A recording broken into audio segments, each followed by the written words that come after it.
1장 1절에서 우리 6절에 있는 말씀까지입니다.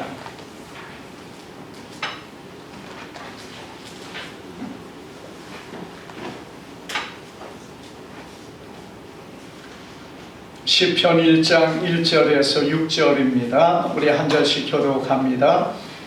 복 있는 사람은 악인들의 꾀를 따르지 아니하며 죄인들의 길에 서지 아니하며 오만한 자들의 자리에 앉지 아니하고 오직 여호와의 율법을 좋아하여 그의 율법을 따라 묵상하는도다. 그는 시냇가에 심은 나무가 철을 따라 열매를 맺으며 그 잎사귀가 마르지 아니함 같으니 그가 하는 모든 일이 다 형통하리로다. 악인들은 그렇지 아니하며 오직 바람에 나는 너와 같도다. 그러므로 악인들은 심판을 견디지 못하며 죄인들이 의인들의 모임에 들지 못하리로다. 무릇 의인의 길은 여호와께서 인정하시나 악인들의 길은 망하리로다. 아멘. 우리 새해 명절이니까 우리 옆 사람과 한번 새해 복 많이 받으세요 인사합시다. 새해 복 많이 받으세요. 우리가 새해가 지나긴 했습니다만은 오늘 귀한 명절을 통해서 또 우리가 하나님 앞에 이렇게 예배를 드립니다. 오늘 귀한 말씀을 통해서 복 있는 사람이라는 제목으로 말씀을 상고할 때에 올 한 해도 우리 안에 하나님의 귀한 복이 넘치기를 주님의 이름으로 축복합니다. 우리 사람들이 특별히 우리나라 사람도 복을 좋아합니다. 그래서 새해가 되면 복 받으세요. 또 새해 복 많이 받으세요. 이것이 인사가 되어진 것은 많은 사람이 그것을 원하고 소망하기 때문인 줄 압니다. 오늘 그러나 정말 우리에게 이 복이라는 것이 무엇인가? 오늘 이 본문이 우리에게 정말 복이 무엇인가를 우리에게 보여주고 있는데 우리가 생각하는 복, 세상 사람들이 바라보는 그 복이 아니라 진정한 복을 누릴 수 있는 저와 여러분 되기를 바랍니다. 우리가 여기 말씀 가운데 보면은 1장 1절에 복 있는 사람은 이렇게 하면서 무엇을 말합니까? 악인들의 꾀를 따르지 아니하며 이렇게 말씀하고 있습니다. 그래서 1장 1절을 쭉 보면은요, 복 있는 사람은 어떤 사람이냐? 죄 가운데 있지 않는 사람이 복 있는 사람이다. 이렇게 말씀하고 있습니다. 여러분, 죄가 있다면은 하나님 앞에서 복을 받을 수 있습니까? 못 받습니까? 복은 고사하고 죄가 있으면은 형벌과 징계와 저주를 받는 것이 죄라는 것입니다. 그래서 성경은 우리에게 인생이 죄가 없어야 하나님 앞에 복을 받는다는 겁니다. 그래서 이 복 있는 사람이라는 이 말씀 안에서만 보더라도 우리 인생이 복 있는 삶이 되기 위해서는 죄와 상관없는 사람이 되어질 때 복을 받습니다. 왜 그렇습니까? 죄가 있으면은 하나님의 징계가 있습니다. 형벌이 있습니다. 지옥의 심판이 있습니다. 이 땅에서 고통과 괴로움밖에 주어지는 것이 없는 것이 죄라는 것입니다. 그런데 죄가 없으면 어떻습니까? 죄가 없으면은 죄가 없는 그 순간부터 하나님의 긍휼과 자비가 있습니다. 하나님이 그를 기뻐하십니다. 하나님이 그를 사랑하십니다. 하나님이 그를 도와주십니다. 하나님이 그와 함께 하시는 것이 죄가 없는 사람의 모습이라는 것이에요. 사랑하는 여러분, 그러므로 우리가 죄가 없는 것보다 좋은 게 없어요. 죄가 없으면은 하나님의 은혜와 복이 우리 안에 함께하고 넘칠 수 있기 때문에 그렇습니다. 자, 그런데 여러분, 죄를 안 지으려면 어떻게 해야 되는가? 우리가 이 시편 1장은 죄를 안 짓고 살면서 복된 인생이 되는 그 삶을 보여주고요.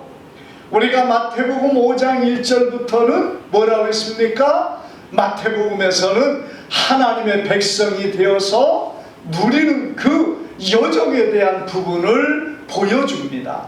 그래서 팔복이 나오고 있죠. 거기에 심령이 가난한 자 복이 있고, 애통하는 자 복이 있고, 의에 줄이고 목마른 자 복이 있다. 이것들은 믿음의 삶을 나아가는 자의 한 단계 한 걸음 한 걸음 걸어가는 모습을 보여주고 있는 거예요. 그런데 오늘 여러분 이 시편 2장 1절은요, 죄 가운데 사는 사람이 어떻게 죄 가운데 빠져서 그 가운데 이런 저주와 형벌 가운데 사는 사람이 되는가를 보여주는 게 시편 1장 1절의 모습이란 얘기입니다. 그래서 죄 가운데 살아가는 사람의 첫 번째, 왜 죄를 범하고 살아가느냐? 첫 번째가 뭐냐? 미혹을 받고 유혹을 받아서 죄 가운데 빠져 살아가게 된다는 것이에요. 우리가 오늘 1장 1절을 보니까 뭐라고 말했습니까? 복 있는 사람은 악인의 꾀를 따르지 않는다. 악인의 꾀에 끌려가지 않는다. 그 꾀라는 게 뭡니까? 뭔가 대단한 것으로 보이고, 뭔가 굉장한 것처럼 보이고, 뭔가 내게 유익을 주는 것처럼 보이는 것이 그 꾀라는 거예요. 거기에 악인의 꾀에 끌려서 미혹을 당하고 끌려가고 유혹되어서 넘어가는 것이 죄의 시작이라 이렇게 말하고 있습니다. 여러분, 우리가 창세기 3장에 보면은 아담과 하와가 무너진 이유가 어디에 있습니까? 하와가 그 범죄하게 된 이유는 하와가 뱀의 유혹의 말을 듣고 선악과를 바라보니까 먹음직도 하고 보암직도 하고 지혜롭게 할 만큼 탐스럽기도 하기 때문에 그것을 따서 자기도 먹고, 그리고 아담에게도 주어가지고 그만 첫사람의 죄가 어디에서부터 와요? 미혹으로부터 오게 되고 유혹으로부터 오게 되는 것을 보게 됩니다. 우리 인생의 모든 죄가 사실은 이렇게 미혹과 유혹에서부터 오게 됩니다. 뭔가 그럴듯하고 뭔가 대단히 좋은 것 같고, 그걸 하면은 뭔가 내가 좋아지는 것처럼 생각되는 그런 것들, 또 내가 굉장히 유익한 것처럼 생각하고 이 유혹에 미혹에 빠져서 범죄하고 악을 행하고 하나님 앞에 죄를 범함으로 말미암아 죄 가운데 서는 사람이 되고 만다는 것입니다. 오늘 그래서 복 있는 사람은 어떤 사람이냐? 그런 미혹에 빠지지 않는 사람이 복 있는 사람인데, 이 미혹에 빠진 사람들은요, 그 범죄를 하게 된 다음에 또 어떻게 됩니까? 1절에 보니까 악인의 길에 서는 자라 이렇게 말하고 있어요. 죄인들의 길에 서지 아니하며 이렇게 말씀했습니다. 죄에 들어가는 그 순서가 이렇게 나와요. 미혹에 빠져서 넘어지고 죄를 범하니까 그 다음에는 또 어떻게 됩니까? 그 길에 섰다고 성경은 말합니다. 여러분, 길이라는 게 뭡니까? 길이라는 것은요, 계속 왔다 갔다 하여서 다져지고 단단해지고 그 다른 것이 없어진 것을 길이라고 말합니다. 여러분, 산에 길이 나려면 어떻게 해야 됩니까? 한 번 지나가고, 두 번 지나가고, 세 번 지나가고, 10번 지나가고, 사람들이 지나다니니까 길이 나는 거예요. 여러분, 길 가운데 서 있는 자가 됐다. 그 죄인의 길에 선 자가 됐다. 이미 그 안에 길이 나버렸다는 얘기입니다. 여러분, 그래서 죄의 미혹을 당하여 한번 넘어지는 것도 무섭지만은 그 다음부터는 어떻게 돼요? 그 길에 서가지고 이제는 그 죄 가운데서 행하는 자가 되고 만다는 것입니다. 그래서 죄 가운데 있는 자가 되니까 어떻게 돼요? 죄가 편해지고 죄가 쉬워지고 죄가 이제는 당연한 것이 되어지고 그 길이 가는 것이 어려워지지 않아요. 처음에는 좀 거칠고 처음에는 좀 돌이 있고 그러던 곳에 가로막혀고 하나님의 말씀이 가끔 생각나서 두려워지고 또 때로는 이러다가 내가 양심에 찔려서 이러면 안 되는데 하다가 한 번 다니고 두 번 다니면서 이것을 치워버리니까 이제는 대로가 열려가지고 아무렇지도 않게 범죄하게 되고 아무렇지도 않게 그 미혹된 길을 따라가면서 아무런 거리낌이 없고 걸림이 없이 행하는 사람들이 되고 만다는 것이에요. 그래서 여러분, 오늘 이 시편 1장에 보면은 바로 죄인의 길에 서지 않는 자가 복이 있다는 얘기입니다. 우리가 죄인의 길에 서지 않기를 바랍니다. 미혹을 당할 때도 있지만은요, 이제 죄 길에 서가지고 그냥 평탄대로가 되었어요. 우리의 행사에 그 선한 일에 평탄대로가 되면 좋은데요, 악한 일에 평탄대로가 되어서 언제든지 범죄하는 일에 아무런 양심의 거리낌도 없고 마음의 두려움도 없고 거친 것이 없이 세상의 악한 자들과 같이 그 길을 다니는 사람이 되어버린다면은 여러분, 그 사람은 다시 돌이키기가 어려운 그런 가운데 있는 사람이 될 수 있다는 것을 성경은 우리에게 말씀하고 있는 것입니다. 그리고 여러분, 죄의 길에서 마지막 단계는 뭡니까? 오만한 자의 자리에 앉지 아니한다고 그런 것처럼 오만한 자리에 앉는 것을 말합니다. 자, 여러분, 오만하다는 것이 뭡니까? 교만을 말하죠. 그런데 여기에서 말하고 있는 오만이라는 것은 그 죄 가운데서 자리를 펴고 앉아버린 사람, 그 죄 가운데 자리를 펴고 앉아서 당당해집니다. 오만해졌다는 것은요, 이제는 전혀 부끄럽지 않아요. 도리어 그것이 자랑스럽습니다. 도리어 그것이 대단한 뭔가 위세를 나타내는 그런 존재가 되어 있다는 것이에요. 우리가 여러분, 그런 사람들 보면 얼마나 오만하고 교만합니까?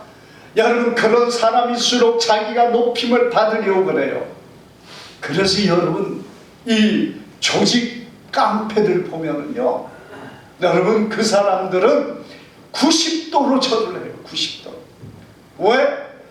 자기들의 그 권위를 또 그 힘과 어떤 것을 인정하라는 겁니다. 교만과 오만이 가득 차가지고 자기 아래에 있는 사람은 90도로 절을 해야 되는 거예요. 여러분, 그들은 자기의 부끄러움을 합니까?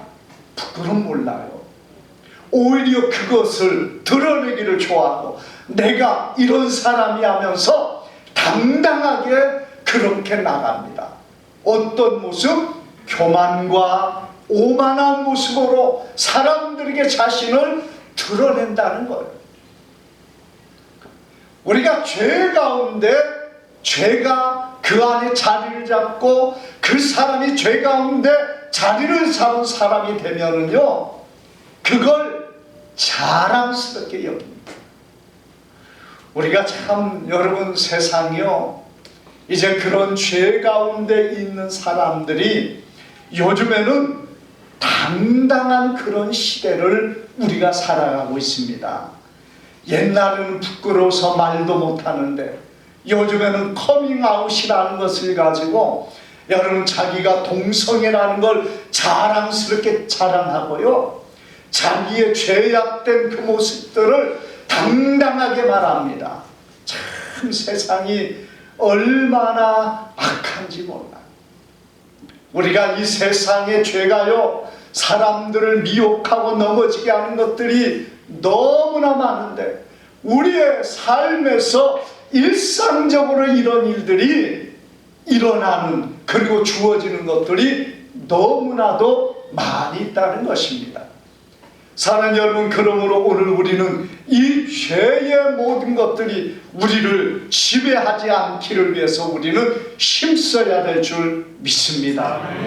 죄를 자랑스럽게 여기고 죄의 자리에 앉아서 이제는 오만하게 그 자리에서 사람들을 바라보고, 그리고 자기의 어떤 모습을 나타내려고 하는 그런 세대, 그런 악한 자가 되는 것은 정말 우리가 두려운 일이라는 얘기입니다. 여러분, 그것은 하나님의 진노와 저주밖에 없는 것이 그들의 삶입니다. 그런데 여러분, 사람들이 그것을 미혹을 받고, 그리고 그 다음에 그 길이 나가지고, 여러분, 그가 그 삶을 아무렇지도 않게 행하고, 그 다음에는 아예 자리를 잡아서 그 교만한 모습으로 그 안에 살아가는 모습이 되는 것이 죄 가운데 사는 인생들의 모습이라는 것이에요. 오늘 사는 여러분, 우리가 믿음 안에 사는 하나님의 백성들은 이런 자리를 피할 수 있기를 축복합니다. 그래야 하나님의 은혜가 있고 하나님의 복이 있는 거예요. 우리의 모든 삶에서 여러분, 이런 모든 것들이 있을 때 이겨내고 내어버리고, 그리고 하나님의 말씀으로 이겨야 될 줄 믿습니다. 사단의 세력과 귀신의 세력도 동일한 겁니다. 이것들이요, 한 번 접촉하고 두 번 접촉하면은 여러분, 처음에야 대수롭지 않은 것처럼 여겨집니다. 그런데 두 번, 세 번 그것들의 세계와 접촉하고 그렇게 되면은, 그 다음에는 그 악한 영들이 그 안에 자리를 잡아버리면, 그래서 여러분, 미혹이 되고 귀신이 사로잡고, 그래서 무당과 이런 사람이 되어버리는 그런 일들이 일어나는 것을 우리는 참 많이 보게 됩니다. 그래서 죄악의 모습도, 더러운 귀신이 사람을 지배하는 것도 이와 같은 거예요. 미혹을 시작해서, 그리고 계속 반복적으로 범하게 만들고, 그 다음에는 그 안에 자리를 잡고 그를 지배하고 차지해버리는 이런 모습의 사람들이 되어지는 겁니다. 복 있는 사람은 뭐예요? 이런 자리, 이런 모습에서 자신을 지키고 하나님의 말씀 안에 서는 자를 복 있는 사람이라 이렇게 말씀합니다. 그래서 2절에 보니까 무엇을 말합니까? 오직 여호와의 율법을 즐거워하며 그의 율법을 주야로 묵상하는 자라, 이렇게 말하고 있습니다. 복 있는 사람은 이런 죄의 길에서 떠나서 여호와의 율법을 즐거워하는 사람, 하나님의 말씀을 즐거워하는 사람은 어떤 사람입니까? 하나님을 기뻐하는 사람인 줄 믿습니다. 우리 하나님 앞에서 여러분, 정말 중요한 것은 하나님을 기뻐하는 사람이 돼야 돼요. 하나님을 기뻐하고 하나님의 말씀을 즐거워한다는 표현은 똑같은 표현이에요. 여러분, 우리가 하나님 앞에 나오는 예배를 정말 하나님을 기뻐하며 즐거워하는 마음으로 주 앞에 이뤄야 될 줄 믿습니다. 오늘도 귀찮은 한날 주일날 교회 가서 예배 드려야 돼. 여러분, 그게 아니란 얘기예요. 우리가 기쁨으로 주님 앞에 나와야 돼요. 시편에 보면은 여러분, 하나님의 성전에 올라갈 때 노래가 있습니다. 감사의 노래가 있습니다. 기쁨의 노래가 있습니다. 즐거움의 노래가 있습니다.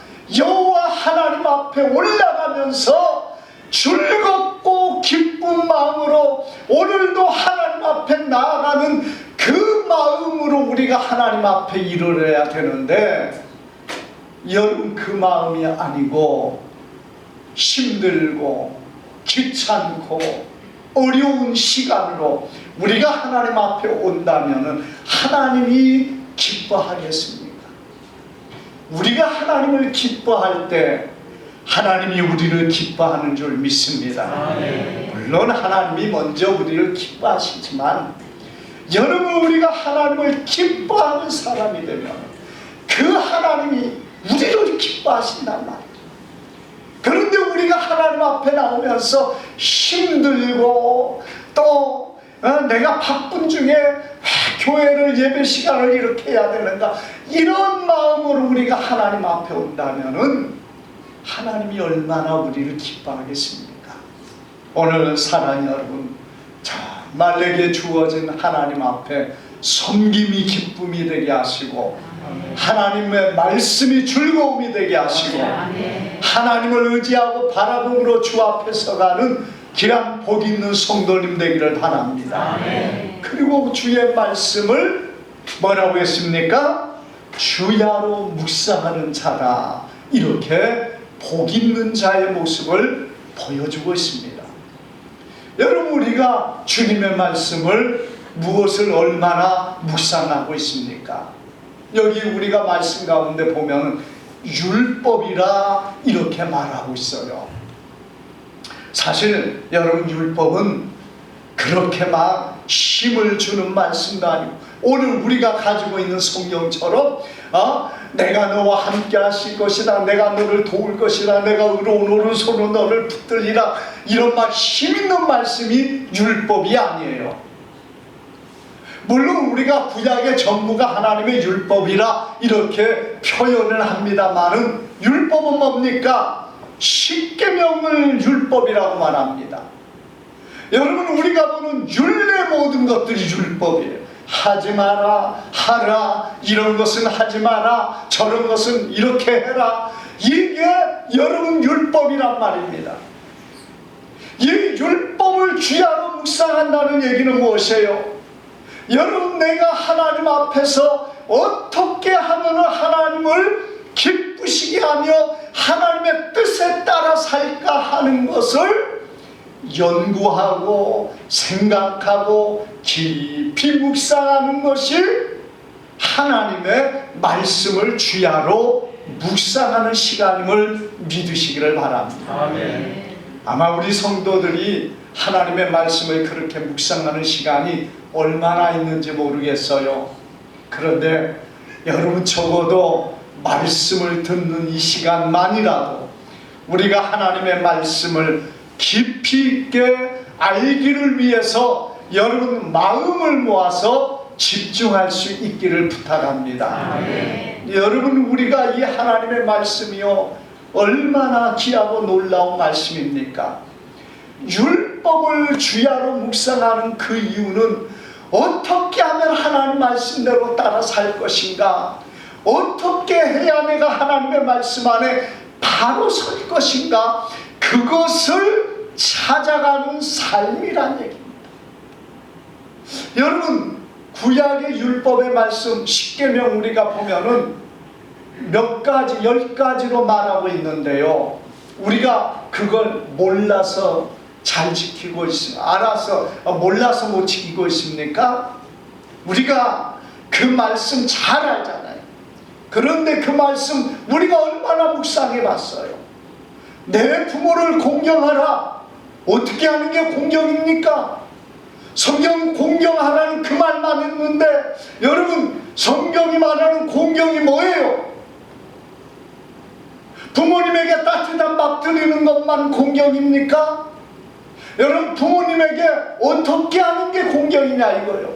이건 우리가 주님의 말씀을 묵상하면서 정말 내 부모를 어떻게 하는 것이 공경인가를 묵상하며 생각하고 생각하는 것에서 나오는 것이라는 거예요. 그래서 부모를 향한 공경, 그 앞에서 나의 자세도 있을 뿐만 아니라 부모를 향한 나의 말과 언행과 행실 안에서도 나오는 것이고, 나의 삶에서 부모를 공경하며 그 이름을 높이기 위해서 내가 어떤 모습으로 살아야 될 것인가를 보여주는 것도 부모에 대한 공경이란 말입니다. 10여 명의 살인하지 말라고 했습니다. 여러분, 살인만 안 하면 괜찮습니까? 뭐 죽을 만큼 죽기 직전까지만 폭행을 하고 때려도 괜찮고 죽지만 않으면 됩니까? 성경 그걸 말하고 있지 않습니다. 우리 예수님께서 마태복음 5장에 무엇을 말했어요? 형제를 향하여 랑하라 하는 자, 미련한 자라 하는 자 지옥불에 들어가리라고 말했습니다. 주님께서는요, 형제를 향하여 이런 악한 마음을 품는 그것 자체를 살인과 동등하게 말씀하고 있다는 것이에요. 그러니까 여러분, 그것은 무엇에서 나옵니까? 우리가 묵상하고 깊이 하나님의 말씀을 바라볼 때 여러분, 그런 행동이 나올 수 있는 거예요. 다윗이 사울을 2번씩 죽일 기회가 있었습니다. 여러분, 왜 다윗이 사울을 죽이지 않았습니까? 하나님이 맡겨주셨는데 다윗이 죽이지 않는 이유가 어디에 있습니까? 여러분, 다윗이 사울을 죽이지 않는 것은 하나님 앞에 기름 부음을 받았기 때문이지만, 하나님의 말씀을 바라볼 때 기름 부음을 받았으니 하나님의 소유이니까 하나님이 죽이시든 살리시든 하나님이 하실 것이라는 그 안에 확신과 믿음이 있기 때문에 그렇습니다. 하나님이 죽이지 말라고 했습니까? 아니에요. 성경이 죽이지 말라고 했습니까? 아닙니다. 그런데 다윗은요, 그 말씀을 깊이 있게 묵상하니까 하나님이 소유니까 하나님이 하신 일이구나. 내가 죽일 기회가 있고, 내가 이로 말미암아 평안하고, 내가 안전하고, 내가 이 사울만 죽이면 왕이 될지라도 다윗은 그것을 그렇게 하지 않습니다. 왜? 하나님의 뜻이 아니기 때문에 그랬습니다. 하나님의 말씀을 깊이 묵상하는 것은요, 하나님의 뜻을 찾는 것입니다. 성경만 달달 외우고 성경만 아는 것으로, 물론 우리가 지금은 성경만 아는 것도 대단한 것이에요. 그러나 그 성경을 아는 것으로 끝나지 말고 우리의 삶에서 그 성경의 말씀을 따라 사는 자가 되어질 때, 여러분, 그가 묵상하는 자요, 묵상하며 말씀에 합당한 자가 되는 것을 믿으시기를 바랍니다. 그래서 여러분, 복 있는 자는 하나님의 말씀을 주야로 묵상한다. 그 말은 곧 주야로 자신을 살펴서 하나님의 말씀 앞에서 잘못된 삶을 살고 있는가를 자신을 돌아보는 자의 삶의 모습이라는 얘기입니다. 말씀만 읽고 성경에 대한 지식만 많다고 해서 여러분, 그가 복 있는 자가 아니라 이 말씀을 보면서 내가 주님 앞에서 바로 서지 못한 것이 무엇이 있는가를 찾는 자가 되어서 자신의 삶을 돌아보고 하나님 앞에 주님의 말씀을 따라 살고자 하는 자의 삶이 되어질 때 복 있는 자의 삶이 되는 줄을 믿으시기를 바랍니다.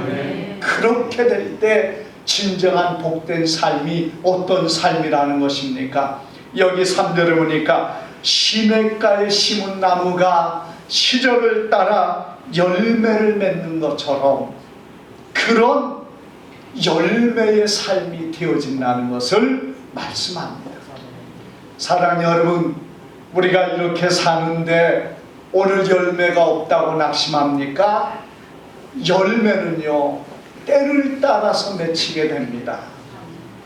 일찍 맺히는 게 있고 늦게 맺히는 게 있고, 맺었어도 숙성돼야 되는 것도 있고 잘 익는 것이 있어요. 봄에 맺히는 열매가 있고 여름에 맺히는 열매가 있고 가을에 맺히는 열매가 있고 겨울에 숙성되어 먹는 열매도 있습니다. 여러분, 그런 게 많잖아요. 우리가 여름과 가을에만 끝나는 게 아니에요. 고구마나 또는 약혼이나 이런 것들은요, 캐가지고 잘 보관을 해가지고 숙성을 시켜야 됩니다. 그 봉두감인가요? 무슨 감, 그 감은 따가지고 잘 보관해가지고 서늘한 곳에 여름 놔두어야 그것이 홍시가 되어 겨울에 먹어야 그게 맛있단 말입니다. 때를 따라서 열매가 맺혀지고 먹을 수 있는 것이 되어지는 것처럼 하나님께서도 우리의 각 사람들마다 때가 있는 것이에요. 때로는 이른 것이 있지만은 늦은 것도 있습니다. 우리는 실망하지 않기를 바랍니다. 여러분, 여기 말씀 가운데 보면은 그 잎사귀가 마르지 아니함 같다, 이렇게 말씀하고 있어요. 가뭄이 오고 심는 일이 와서 많은 잎사귀들이 말라서 떨어져 버리지만, 여러분, 이 잎사귀가 마르지 않는다. 잎사귀는 뭐 하는 것입니까? 잎사귀는요, 일하는 것입니다. 잎사귀는 변함없이 그대로 유지하며 일하는 거예요. 광합성 작용을 통하여 영양분을 만들어서 열매를 익게 만드는 것이 잎사귀의 역할입니다. 그러니까 맺힐 때까지 포기하지 않고 맺힐 때까지 하나님을 붙잡고 나아가는 자가 잎사귀가 마르지 않는 자와 같은 것을 믿으시기를 바랍니다. 지금 당장 열매가 없다고 여러분 낙심하고 실망하겠습니까? 오늘 우리는 이 말씀을 기억하기를 바랍니다. 때를 따라서 맺혀지는 그 열매를 기다리며 그 잎사귀가 시들지 않고 그 잎사귀가 청청하며 여러분 그 일을 감당하는 거예요. 끊임없이 일하는 겁니다. 끊임없이 기도하는 거예요. 끊임없이 주님을 바라보는 것입니다. 그러면은 맺혀지는 열매의 때에 풍성한 열매가 맺혀집니다. 그래서 하나님의 사람들의 삶은요, 항상 형통할 수 있습니다. 지금 아닌 것 같아도 하나님이 변화시키고 바뀌어질 때는 놀라운 하나님의 역사가 우리의 삶에 함께하는 줄 믿으시기를 바랍니다. 올 새해가 이제 시작이 되었습니다. 물론 오늘부터가 아니지만은요, 우리가 정말 지혜롭게 하나님의 말씀 안에 서서 하나님을 섬기는 우리의 삶이 되어야 됩니다. 세상 얼마나 우리를 무너지게 만들고 유혹하는 것들이 많은지 몰라요. 여러분, 우리가 올 한 해가 무슨 해다 이런 것들이 참 많이 있죠. 옛날 어르신들 또 옛날 목사님들, 저도 초기에는 그런 말을 한 적이 있는 것 같아요.